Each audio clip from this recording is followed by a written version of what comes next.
Hello, and good morning, good afternoon, good evening, wherever this finds you, and welcome to this discussion, Taking Stock, 5 Years of Russia's Intervention in the Syrian War. My name is Frances Brown. I'm a senior fellow with Carnegie based in Washington, and we have a terrific panel for you today. I will be moderating today's discussion, and we've got three wonderful experts on the line. We've got Dr. Dmitri Trenin, Jomana Qaddour, and Ambassador Marc Pierini. I will introduce them each in a moment, but first I just wanted to give a little background to this event and the broader project that it marks the start of. So this event is part of a new exciting project based out of Carnegie Europe in Brussels. The project is entitled Threats in the South, a new assessment of Russian presence in the Mediterranean and its consequences for NATO. And this is supported generously by the US mission to NATO. I think it'll be a very interesting project in the months and years to come, so watch this space. But for today, this is essentially an appetizer event starting the project. This autumn, as you know, we've hit the 5-year anniversary of the Russian intervention in Syria's civil war. The intervention changed the course of the civil war. It largely saved the regime of Bashar al-Assad, and it deeply affected the geopolitics of the Middle East and beyond. More recently, we've witnessed Turkey's incursion into northeastern Syria, and we've seen multiple flip-flops by the United States on its own troop presence in the east of the country. Meanwhile, we've seen Russia playing an active role in various diplomatic negotiations to shape the end of the war, with the US and EU playing less of an active role. So we have three wonderful panelists to reflect on this war, a little more on this subject, a little more on each of them. Dr. Dmitri Trenin is the director of Carnegie's Moscow Center, and he's been with the center since its inception. Next, we'll have comments from Jomana Qaddour. Jomana is a senior non-resident fellow at the Atlantic Council, where she heads up its Syria portfolio. She's also a PhD student in comparative constitutional law at Georgetown University. Finally, we will hear from Ambassador Marc Pierini.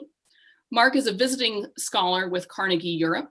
He was a career EU diplomat from 1976 to 2012, including serving as EU ambassador and head of delegation to Turkey, and ambassador to Tunisia and Libya, to Syria, and to Morocco. So a lot of expertise.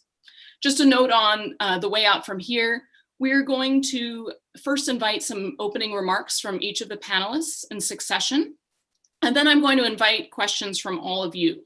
There's a couple of ways you can provide your questions.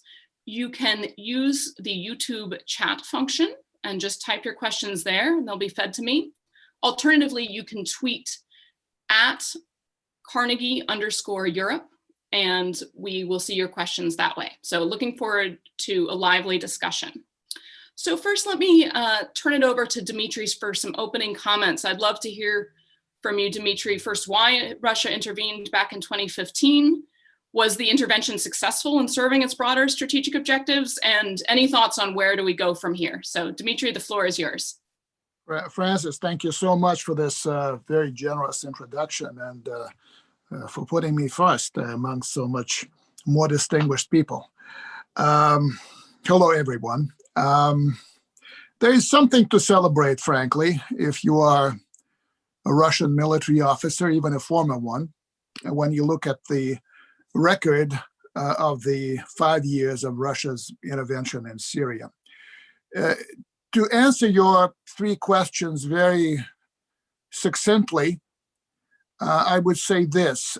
First of all, this was a war of choice, the Syrian intervention. If you compare that to the use of Russian military power in Ukraine, the preceding year, Crimea, first of all, this is an offensive operation. Crimea, from the Russian standpoint, was a defensive one. My second point would be that the decision to intervene has largely paid off. Actually, it exceeded the expectations of people. It exceeded mine. There's no question about that. But I was actually amazed to hear from President Putin that it had also exceeded his expectations when he was taking the decision to intervene.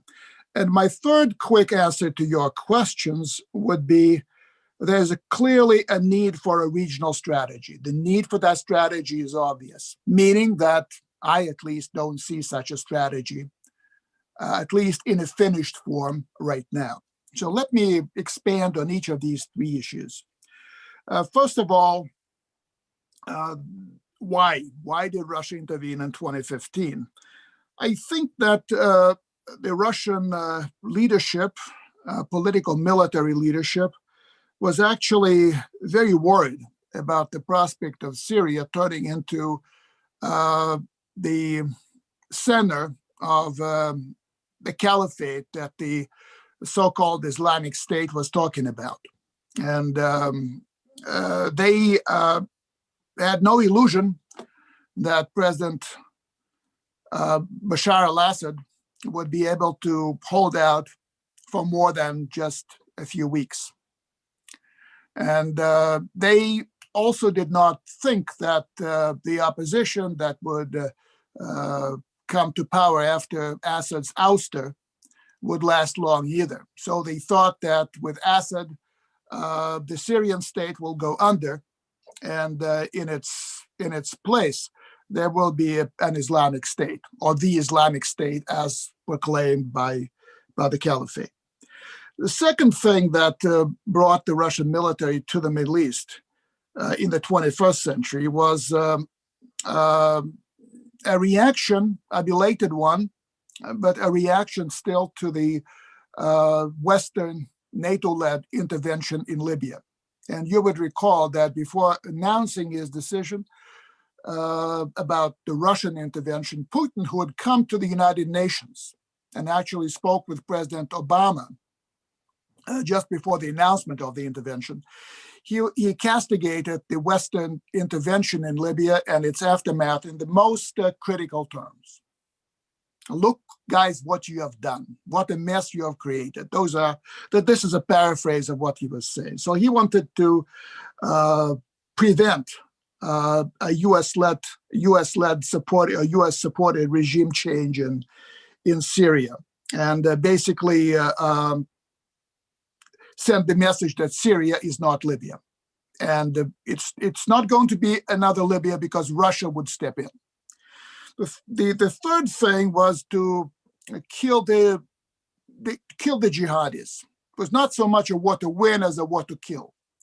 Among the 30,000+ active jihadis, there were maybe 7,000, 8,000 those who had hailed from the former Soviet Union, including from the Russian Federation itself. And Putin knew that these guys would, at some point, come home to roost. So these guys were to stay in the Middle East and move nowhere at all, just not move. You may also add to that on a larger plane, the idea was to break out of the former Soviet territory, a geopolitical ghetto, where Russia had spent the previous 25 years since the breakdown and breakup of the Soviet Union. So that was the first operation by the Russian military since the end of the Cold War, outside of the former Soviet territory. And the idea was to get international, i.e. primarily US, followed by the rest of the world, recognition of Russia again as a great power. You would recall that Putin is known to have been stung by President Obama's comment about Russia as a regional power. So this is in your face. We're not a regional power. And lastly, on that basis, to deal with the United States as a co-equal. And that was basically the number of there may have been some other reasons, but those are the ones that to me look the most salient. Now, how did it go? Well, there's no question that Russia did win the military campaign. It didn't win the war because the war in some way and form still continues, but the military campaign penning the jihadis and the opposition in the Idlib enclave actually suggests that the campaign had been successful. For Russia, it was a military operation like no other in its history. When Putin made his decision, a lot of people were in Russia were very worried that Syria might herald another Afghanistan. And of course, the trauma of the Soviet intervention in Afghanistan is still very much felt among Russian people. Now, Putin actually, rather than doing another Soviet-style military operation with boots on the ground, with conscripts on the ground and all that, he practiced, I would say, a first US-style military intervention. So it's mainly intervention by the Air Force, with the Navy acting as the principal supplier, and with the people on the ground actually being recruited or used from Syrian government forces plus the Iranian or pro-Iranian forces. So it's the allies. Russia, for the first time, worked with the allies. And the division of labor was pretty favorable for the Russian military. Russia managed to have a large number of jihadis killed as a result of the war. Russia's prestige in the region, where for 25 years it was simply not present. Younger people, coming into adulthood in the Gulf or elsewhere in the Arab region, had not thought about Russia at all. I mean, the Soviet Union was there way before them, and now Russia made a re-entry into the region. That included key countries such as Egypt, Saudi Arabia, and other Gulf countries. Syria was a very important training ground for the Russian Air Force. I would say that nearly all Russian Air Force officers had gone through Syria. So it was a testing range, if you like, for the military industry and all that. It was also the first case of situational partnerships being built under wartime conditions. First of all, with the Syrian government, but even more important with Turkey, with Iran, and then a very special partnership with Turkey, partnership linked to competition. Russia also practiced from the start deconfliction with the United States. The announcement about Russia's intention to intervene in force in Syria was first passed by a Russian military officer to a U.S. military officer in Baghdad.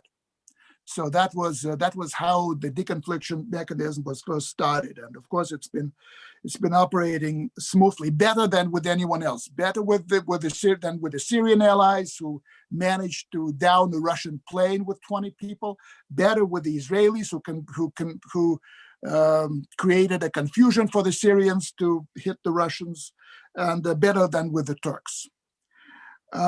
Russia gained the right to have a long-time military presence in Syria, an air base at Meimim, plus a naval base at Tartus. Of course, these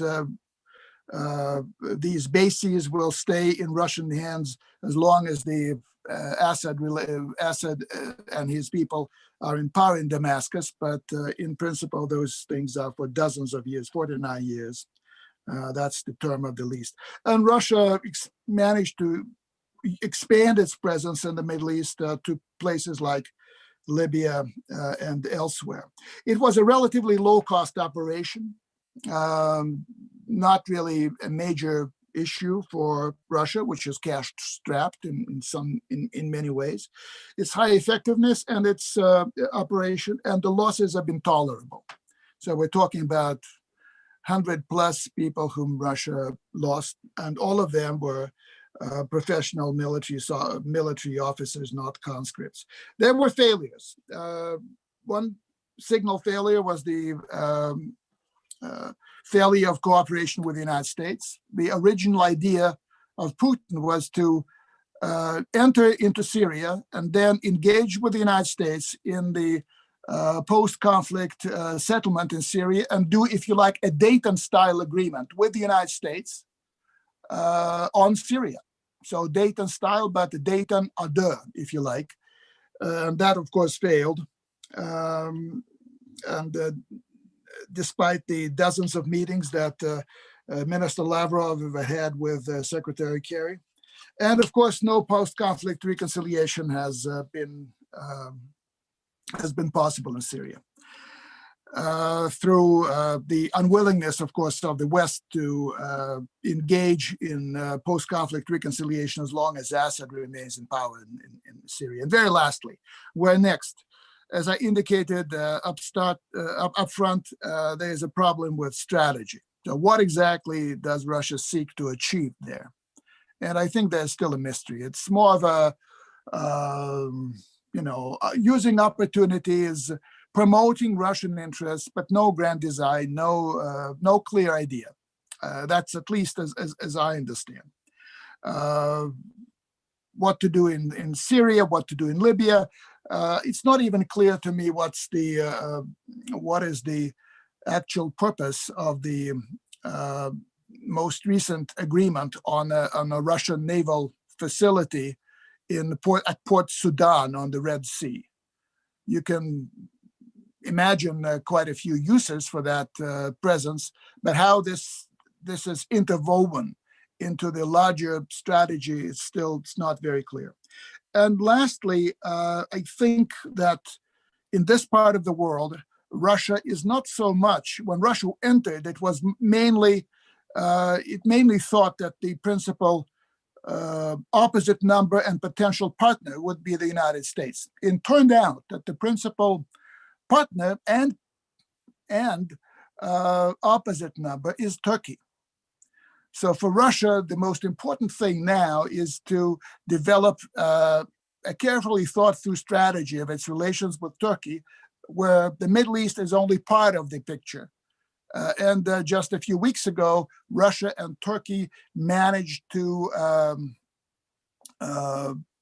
essentially change the geopolitical situation in the South Caucasus through the conflict that was very much initiated with Turkey's help in Nagorno-Karabakh, the Second Karabakh War that Azerbaijan fought against Armenia, Russia's ally, with a lot of support from Turkey. So that's where we are. There are several question marks, but not a bad position, frankly, to rely on as Russia proceeds to decide what it needs to do and how in that part of the world, the Eastern Mediterranean and the Middle East. Thank you very much. Terrific. Thank you so much, Dmitri. A really rigorous look at this intervention from the Russian perspective. As you say, a success from that perspective, but a lot of open questions about where we go from here and where Russia goes from here in its interactions with the region and beyond. So I look forward to looping back to several of those themes. Let's now pivot more to Jomana's perspective, which I think will give us a deeper perspective on the Syrian angle of all this.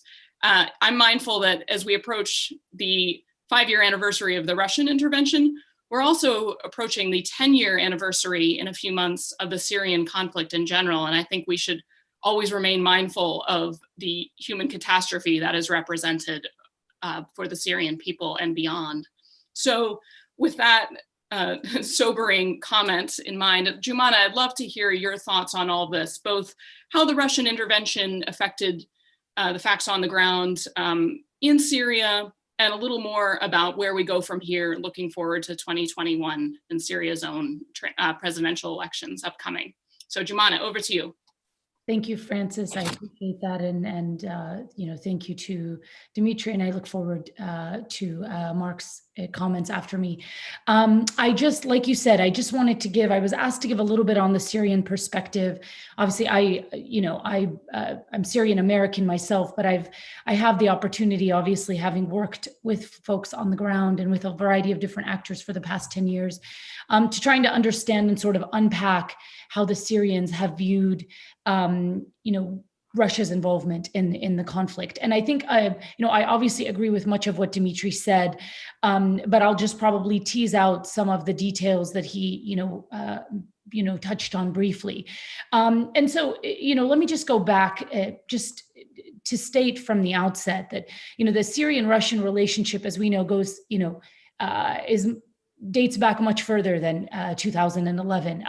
In fact, Syria was one of, since the Cold War days, following the Cuban Missile Crisis, was one of the countries and playgrounds sort of it for Russia in terms of extending its influence, its relationships beyond the Soviet countries, and it recognizing that it needed a foothold in the region. And that while it had a tumultuous relationship with the Ba'ath Party, with the Ba'ath's, Socialist Nationalist Party, it was nonetheless a partnership that grew stronger over time in the late 90s, up until, obviously until today. But it wasn't a natural marriage initially, but was nonetheless important for Russia, long before the Syrian conflict started.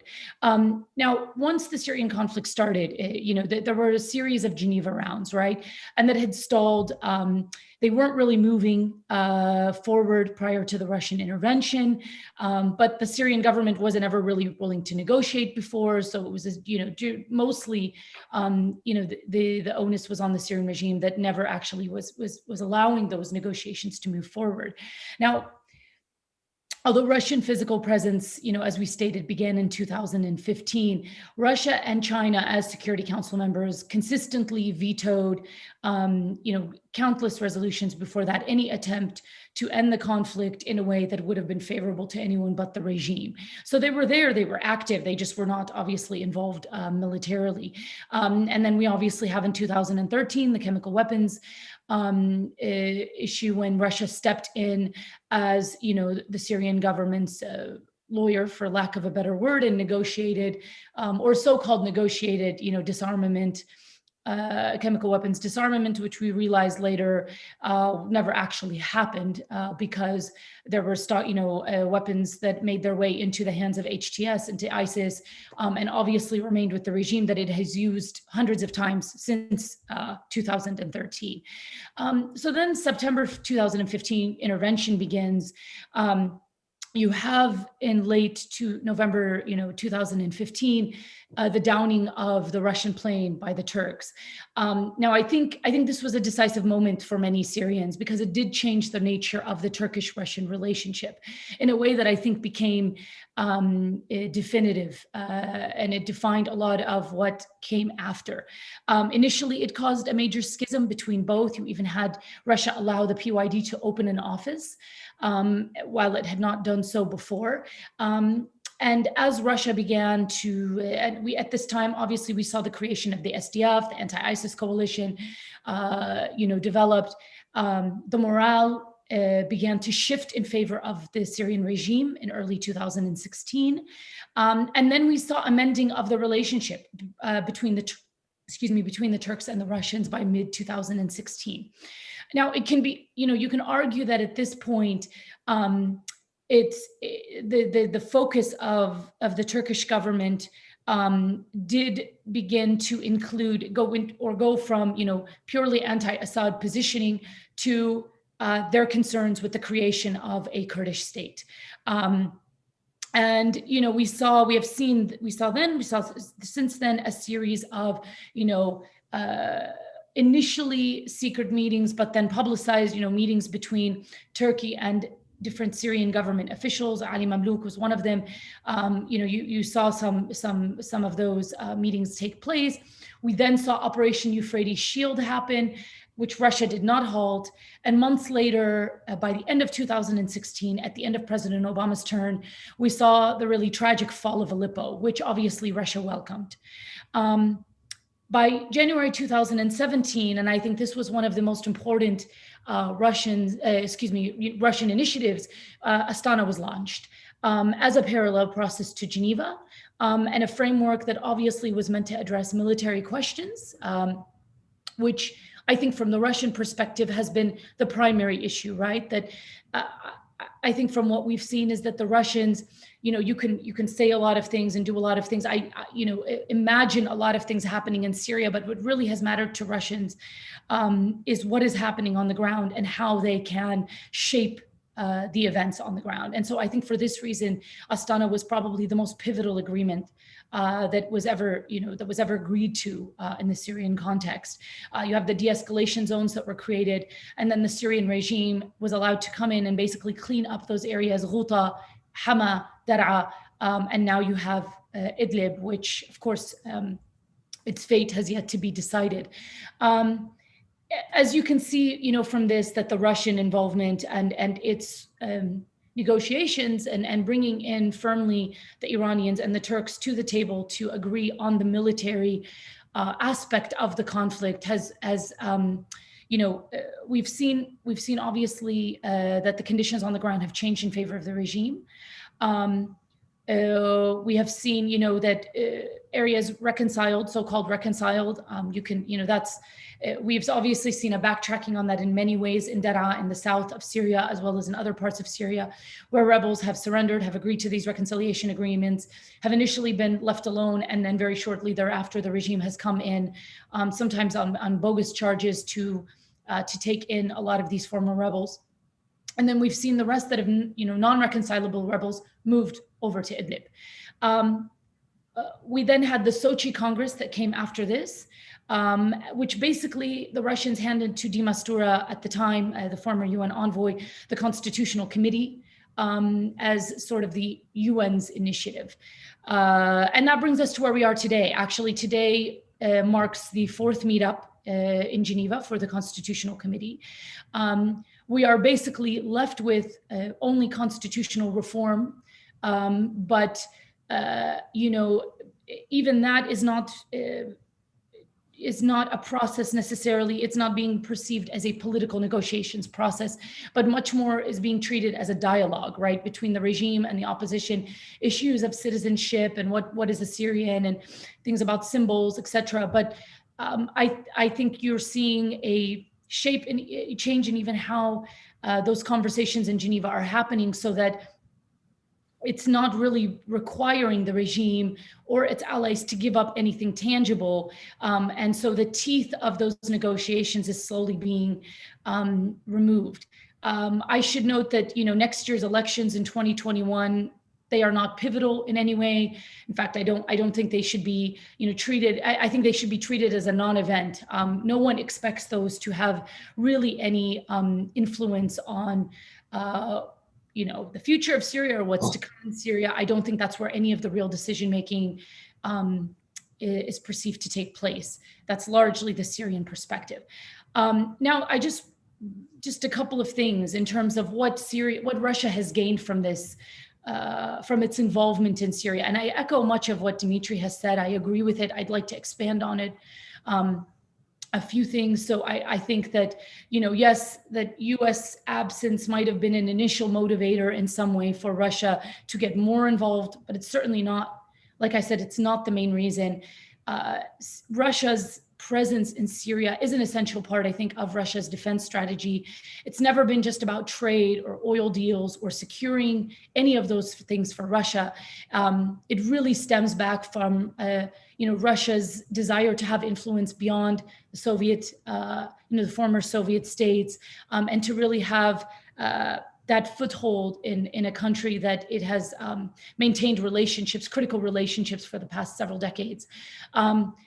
Syria was also a lesson to make sure, I think, that the US never pushed for regime change again. I think this was one of the things that Russia really wanted, make sort of an example of the US at the international stage. The third is, I think that this is one way to show that Russia is a power that honors its agreements.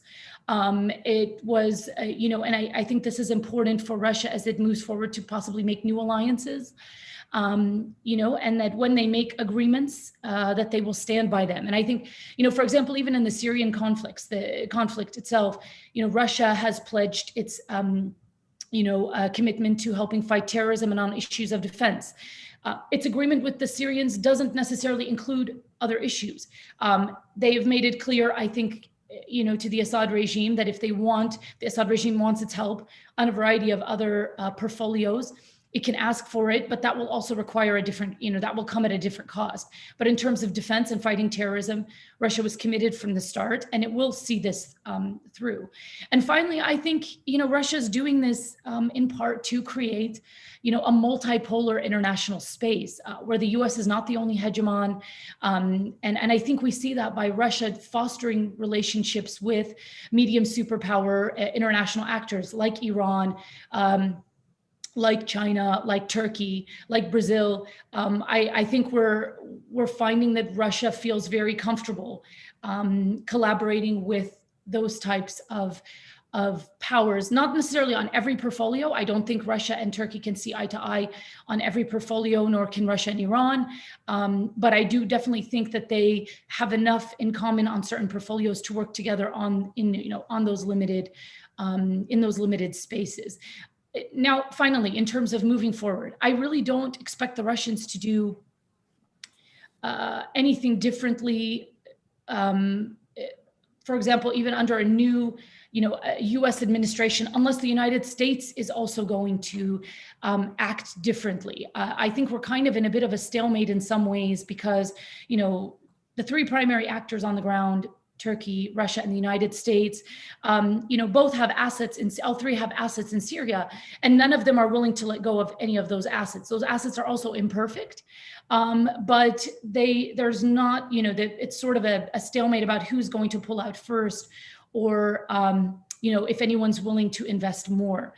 So in that way, I think that Syria is somewhat of a waiting game, unless we see, I think, two things, and both of those things involve the U.S. One, the U.S. putting more diplomatic investment into this conflict, where they bring a clear political vision for the country and what they want to do, or they withdraw from Northeast, and that being their primary, most important asset, withdrawing, troops physically. I think either one of those actions could have really important implications on how the other two actors, Russia and Turkey, move forward inside of Syria. And I think, with the goal being to end the conflict, I don't think anything longer lasting can come until that part of the conflict, till the military conflict is resolved, and the rest of the conflict being, civil society sustainability, building up actual alternatives to Assad over the longer term. And I think most of that is really an organic local process that none of these three actors can really bring about. But they are all three determinative for whether or not the conflict will end. And I'll stop there. Terrific. Thank you so much, Jomana. That was a really informative overview. And we will return to this issue of perhaps the US's engagement in these diplomatic maneuvers in light of the incoming Biden administration. But first, let's hear from Marc. Would greatly appreciate your views, particularly from the EU and Turkish angles on all of this and what we can look for going forward. So over to you. Thank you, Francis. Well, I'll start from where Dmitri left off. I think among the various meanings of Russia's intervention in 2015 and in retrospect, I see two very important meanings. One, that by embracing Turkey, Russia has prevented it from toppling Assad, which could have been one of the outcomes. I'll come back to that. And two, Russia has reshaped its projection of power strategy, and I'll come back to that too. So first, Russia with Turkey, and of course Iran as well, they set up a political process about Syria that sidestepped the US with the help, of course, of the last 4 years of Donald Trump, sidestepped the EU, which was never an important player, apart from some member states in the military coalition against ISIS. But in a way, militarily, Russia has been led to tolerate 4 different Turkish military operations in northern Syria, Jarablus, Afrin, Tel Abyad, Ras Al Ain, and finally Idlib. Although the overall political objectives were very different, Assad, no Assad, or control of all the borders, these differences remain, but so far in this strange relationship between Russia and Turkey, both countries have found their desired outcome. The other aspect, which I think is very important and a lot more important from a NATO perspective, is that Russia reshapes its projection of power strategy. As Dmitri mentioned, there is this Haimin air base near Latakia. Latakia was a small regional airport. It's now a very big Air Force base. Tartus was a small Navy resupply station. It's now becoming a Navy base. And all of this has two different meanings from a NATO point of view. First of all, at least the airbase is a stepping stone for Russia in terms of its projection towards Africa, Libya first, of course. And if you look at the map, if you have to fly a military cargo plane from Moscow to Benghazi, it's 3,500 kilometers. From Sevastopol to Benghazi, it's 2,500. But if you fly it from Latakia to Benghazi, it's 1,500. So it makes a lot of difference. And the second important element in this is that this has been enabled by Turkey, a NATO country, which has given Russia's Air Force unrestricted overflight rights in this whole thing. Otherwise, Russian Air Force would have had to fly through the Caspian Sea and Iran all the way to Latakia. So we are in this strange, from a NATO point of view, in this strange situation where in many ways, Turkey was the enabler of Russia in Syria. Of course, it ends up in strange situations like Libya because they are on opposite sides of the conflict, but still. Overall, I would say, and I'll be brief in the interest of the questions from the audience, in Syria, Russia has won one game in a much bigger, long game against NATO in the Middle East and in the Mediterranean. Of course, there are other aspects of this long game.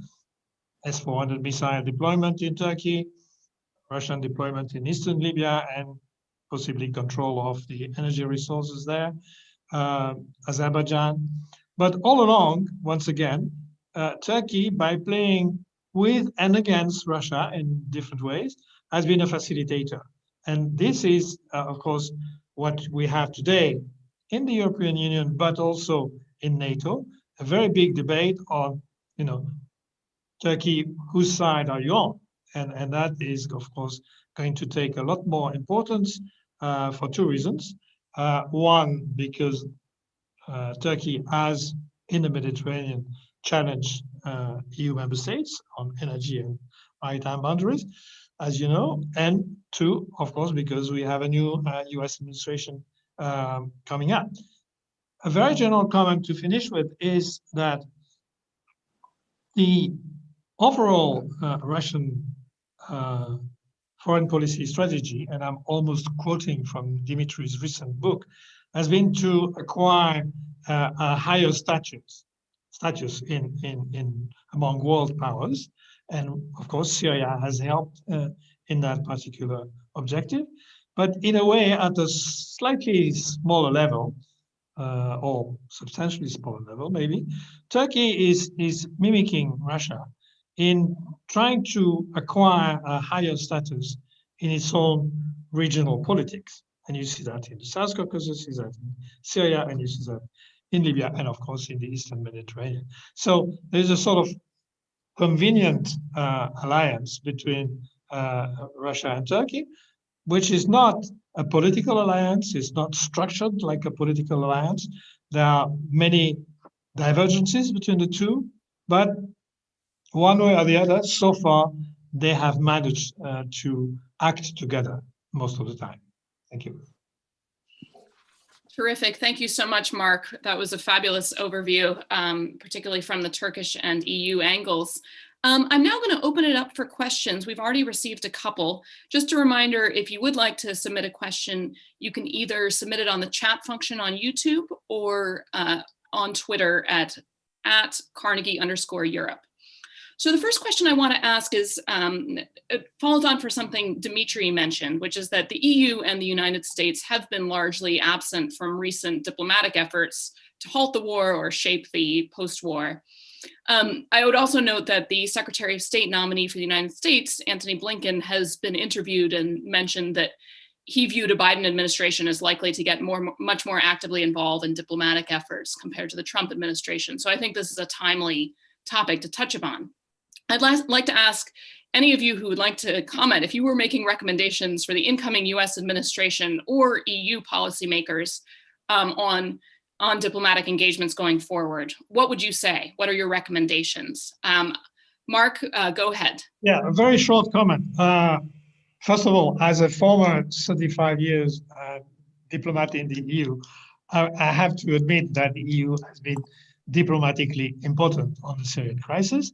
This is not just by mistake, it's just that the way in which the larger member states in the EU, initially Germany, France, and the UK, now Germany and France, have interpreted the Lisbon Treaty and the creation of a so-called EU diplomacy. They interpreted it as the return of foreign policy making from Brussels and EU institutions to their capitals. And it didn't work, period. So what you saw is a limited engagement by those member states of the European Union which had enough military force. And of course, as we know, as long as there was a strong US special forces contingent in the northeast of Syria, there was alongside a modest but significant contingent from the British and French special forces. That has been, of course, overturned by Trump's decision to withdraw, and they are now located much further south with a lot less meaning in the whole operation. Now, the other aspect is that with the sort of haphazard decisions by Donald Trump to withdraw his forces, then contradicted by the Pentagon, and then he went at it again, and so on and so forth. Of course, the action that some European countries could have taken or would have kept taking in northeastern Syria have been completely neutralized. That, I think, is the main expectation from the EU leadership in various capitals, from the Biden administration, is simply a lot more predictability, a lot more dialogue, and of course, a lot more consistency, because the hallmark of the Trump presidency was basically that you had a head of state tweeting a policy away at 6 in the morning, and then State Department and the Pentagon running behind him during the day. That is not an easy situation for the US forces, for example, for the US diplomacy, but it's an awful situation for European leaders in the framework of the transatlantic alliance. So the main expectation is becoming rational and keep talking together. I think we are all looking forward to a slightly more predictable foreign policy apparatus. If Jomana or Dmitri, would you like to add anything on this question? Okay, terrific. Moving along, we've got a couple questions on sort of the post-war period. One question that came in, and I'm going to first put this to Jomana, is about physical reconstruction in areas retaken by the regime. The question asks, how is that being financed? And I would add, do you have any recommendations for how it should be financed, or how the international community should be dealing with this question of financing for reconstruction? Jomana? Sure. So briefly, obviously, we know that the bipartisan endorsed Caesar law prohibits reconstruction to Syria, and even, it obviously mentions by name Russia and Iran, so it can't go through Syria's allies. So there's a red line on that. The Europeans also have their own set of sanctions on supporting reconstruction efforts. So in the immediate to short term, I don't see any of that changing. Caesar law has a 5-year sunset clause. So even before 5 years, I do not expect that to change. Now, what Russia is trying to do, Russia in collaboration with the Chinese, is they are trying to funnel money under different titles, rehabilitation, or, they have fancy terms for sort of anything short of reconstruction, to get the UN to support those efforts inside of government-held Syria. They are actively trying to expand the mandates of some of the UN agencies and to allocate larger budgets for them. And my own personal recommendation is we should be very wary of this. The U.S. is still the largest funder to the United Nations through, to the Syrian conflict. We give through OCHA, WHO, et cetera, various other entities. And especially now as the border crossings are closed into Syria that would have normally, addressed the needs of those living outside of government-held areas, we should be, in exchange for any UN funding, we should be pushing on the monitoring, the evaluation, who that aid is going to, because we've seen time and time again, UNHCR tents ending up with the Syrian Arab Army. Like, that's obviously, not the mandate of the UN, and frankly, not a good use of our taxpayer funding. So really looking at the UN mechanisms that are there and doing what we can in terms of accountability and transparency to ensure that aid that's going in, any aid going in, is actually being used for what they say is being used. And otherwise, I think that the sanctions law are still in place. So I'll stop there. Great, thank you, Jomana. I'm going to turn it to a question specifically on Idlib, and then looking out on the broader forward picture.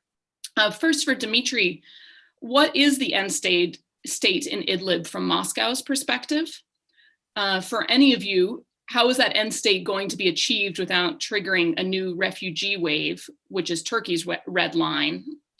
And then finally, any predictions on whether the US administration will mind a, quote, Russian mandate over Syria? That's the questioner's wording on that. But let's start first with Dmitri on the end state in Idlib from Moscow's perspective, and any other views. Well, I think that officially the Russian position is that the entire territory of Syria should come under the control of the government in Damascus. That includes Idlib, but it also includes the territory where the United States forces are deployed. Having said that, I don't think that Russia will be pushing very hard or pushing at all for an end solution, if you like, to the Idlib issue. I think that for Russia, the important thing is that the Turks, who in the Russian eyes are the country responsible for Idlib, so that they better control the people who are penned in that enclave, so that Idlib does not serve or does not continue to serve, I think I should say, as the base for attacks against the Syrian government forces and the Russian bases in Latakia, Menim, and other Russian facilities, which happens from time to time. So that is the issue, and that the Russians are very much leaning on Turkey to, as they say, separate the quote unquote legitimate opposition fighters from the extremists and do something, I don't know exactly why, with the extremists, so that they do not cause problems to people. I think that the Russians are prepared to essentially live with the status quo on the provision that the status quo is better policed by their Turkish competitors / partners. So Russia's ready to live with the status quo. Marc, anything to add on that? Yeah, well, yes. From a Turkish perspective, essentially, the reason for being in the 4 different military operations is to protect the Turkish territory against the PKK. Okay, it has been disguised under various different operations, but essentially, what you see, especially in the first 2 operations, Jarablus and the Afrin province, is Turkey installing itself for the long term. You have Turkish hospitals, you have Turkish post offices, Turkish banks, the Turkish lira is circulating, and all of this is very carefully structured. For example, if you are in Afrin or Jarablus, you go to a post office and it's designed like a Turkish post office with the same colors. It's just that the language is different on the door or on the building. So this is going on in a very big way. And I don't think Turkey has any intention to move out quickly, although it has been told by Russia and by Iran in the political process that they're only there temporarily and that the Assad regime should recover the control of all the borders. So we can't make any prediction for what will happen there. On the Idlib province, one additional element is that, of course, Turkey is very worried about the new wave of refugees. As you know, improvised refugee camps are literally sitting on the border with Turkey. But at the same time, while the EU has been ready to provide substantial humanitarian assistance, this has been refused in the Security Council by Russia, China, and others. So that is a problem that will have to be solved. Great. Jomana, what would you add? I mean, I would just add, just to echo what Marc is saying, I think a lot of the northwest Syria, you are seeing, more interconnectivity between the Turkish and the Syrian side. So like, wireless networks, electricity, water, etc., very much tied between Syria and Turkey right there. But I think we come back to, which is also an unknown, as all of my panelists have said, of what is the long-term plan, because you don't have, I mean, at the heart of this, right, is the reason why a lot of these this entire conflict started, which is the role of the local population, civil society, the needs of Syrians. And even in the Turkish-held area, you have, appointees in charge administratively that have good relationship with the Turks. But for example, there are no civil society organizations that are allowed to function in a lot of the areas. I myself, I'm the co-founder of a humanitarian organization that works in Northwest Syria. So humanitarian work is allowed to continue with permission. But time and time again, we've spoken to the Turks and others on, locals have said, we need, for longevity, there has to be an involvement from the local population that the Turks can then eventually, give the reins to so that it can carry on independently. And we're far from that stage. And I think that's part of the unknowns for the future as to what happens to Idlib, even if the Turks leave militarily. Great, thank you. We've reached the period of the panel where we're sort of going to do a roundup of a grab bag of remaining questions. And I'm just going to go to each of the panelists in succession to weigh in on whichever they feel moved to. So, number of questions. Number one on the impacts of the S-400 deployment over the last year, how that's affected Turkey-NATO relations and other regional dynamics. Marc, I think you have some views on this. We've got another question on today, which is the 25th Chemical Weapons Convention Conference of States Parties, which is opening in The Hague. And a question on what the panelists view as the extent to which Russia bears responsibility for Syria's 200 plus chemical weapons attack. Also, we have a question on the degree to which the new US administration may be able to tolerate Russian control of Syria. So any of these, we're going to go in succession. Marc, let's start with you, then we'll go Dmitri, Jomana, and then any other final words you want to give. Well, on the S-400 deployment, as we know, it all started in August 2016, 3 weeks after the failed coup in Turkey, when President Erdogan went to St. Petersburg and meet President Putin. At that time, the Turkish president was barely recovering from the coup, a coup that he saw coming, that he thought he was going to control, and he didn't control, or he barely controlled it in the end. So he went and asked for protection against airplanes, protection of the presidential palace, and so on.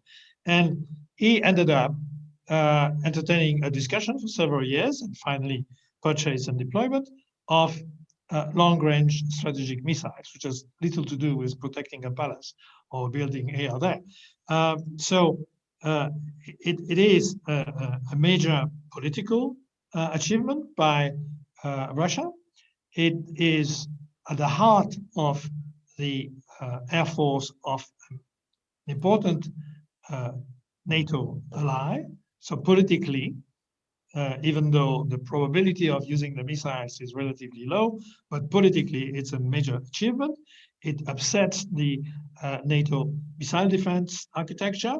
It cancels the Turkish commitment to NATO's missile defense architecture. So it is a huge problem. So far, essentially because of the personal attitude of Donald Trump, the discussion has not taken place within NATO, but it will.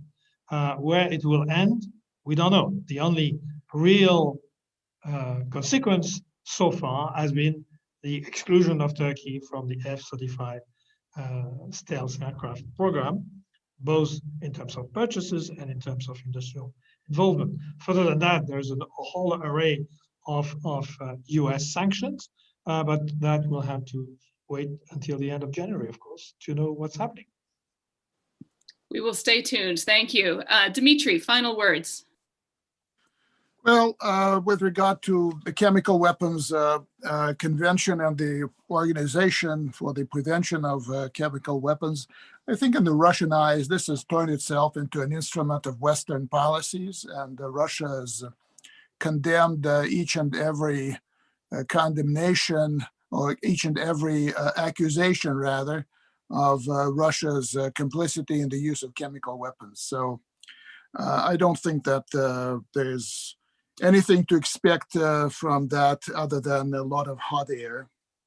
With regard to the US administration doing something about Russia's presence in Syria, the only country that can materially impact on Russia's presence in Syria is Turkey, because Turkey controls the Bosporus, the Turkish Straits. It gives Russia overflight rights and all that.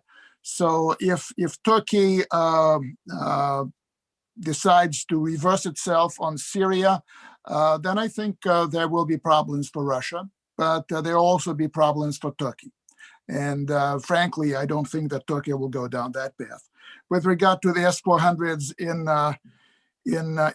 Turkey, I think that this is very much a symbol of Turkey essentially joining the multipolar world. It doesn't want to, it wants to retain its relationship with the United States, but it doesn't want to be a subordinate of the United States on the issues that are important to Turkey. So that's where we are. For Russia, this is a good deal, good business, but otherwise the relationship is very complex between Moscow and Ankara. Great, thank you. And final words from Jomana. No, I would just say on the chemical weapons issue, I mean, I think legally, as a lawyer, the legal responsibility obviously remains on the Assad regime. Any use of, the chemical weapons, even by ISIS and HTS, did remain on the Assad regime because they did not fully disclose it. But yes, I mean, Russia's played this game of plausible deniability. Does it with bombing of hospitals. It has, this is just another way to sort of keep things sort of in the gray zone, so that you don't know how many chemical weapons are there. You don't know if they're removed, and you can't actually, pinpoint anything for future accountability purposes. So I'll stop there. Thank you for the lawyerly perspective. And yes, that's an important reminder about the Russian game of plausible deniability. Well, on that note, I want to thank our panelists very much. I think we just began to scratch the surface, and I could foresee an event a year from now on the 6th anniversary of the Russian intervention, and tracing how all these stories play out in the coming year. But for now, we'll leave it there. Thank you again to Marc Pierini, Dmitri Trenin, and Jomana Qaddour. Thank you all for joining us, for the terrific questions.